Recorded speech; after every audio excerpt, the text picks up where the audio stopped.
kita harus memilih mana yang lebih bisa kita praktikan, yang mana bisa lebih kita konsepnya bisa kita aplikasikan, bisa diimplementasikan. Kalau misalnya seperti di kodifikasi mungkin akan lebih murah cost-nya karena pengembangan sumber daya manusia itu mahal bisa dibilang. Jadi banyak bisa dibilang mulai dari banyak company atau banyak institusi yang mulai meninggalkan untuk kita tidak usah lah terlalu banyak ngelatih orang gitu, karena kalau dia pun pergi dari kita ilmunya hilang gitu. Sedangkan kodifikasi secara sistem dan database itu lengkap.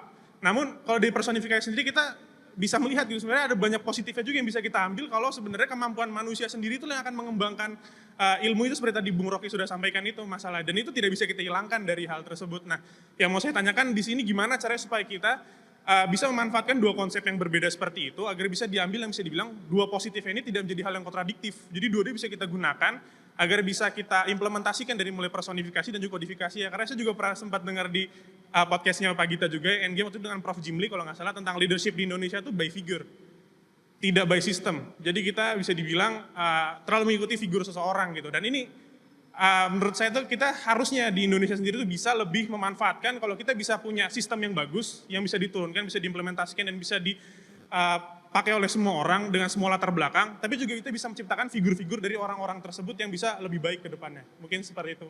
Makasih. Bagus. Personifikasi Dan kodifikasi. Kodifikasi ya, Iya. bukan modifikasi ya. Kodifikasi. Codified. Oke. Sudah cukup, makasih. Antara personifikasi, kodifikasi itu. Saya ingat saya ngajar mata kuliah epistemologi itu. Kita mau cari tahu apakah pikiran kita dideterminasi. Jadi kodifikasi dalam pikiran hasil determinasi atau hasil main-main personifikasi. Saya kasih ilustrasi. Kalau ini lapangan apa namanya?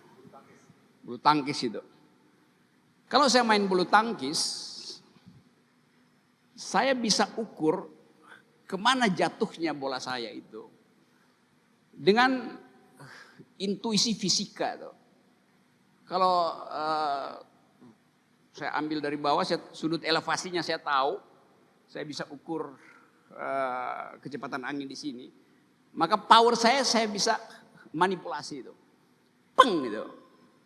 Saya hanya butuh kapasitas berpikir teknis untuk mengeksekusi pukulan saya itu, kapasitas teknis. Karena saya main badminton. Tetapi di dalamnya saya dapat kenikmatan juga tuh. Karena saya mengeksekusi itu. Itu namanya bermain badminton.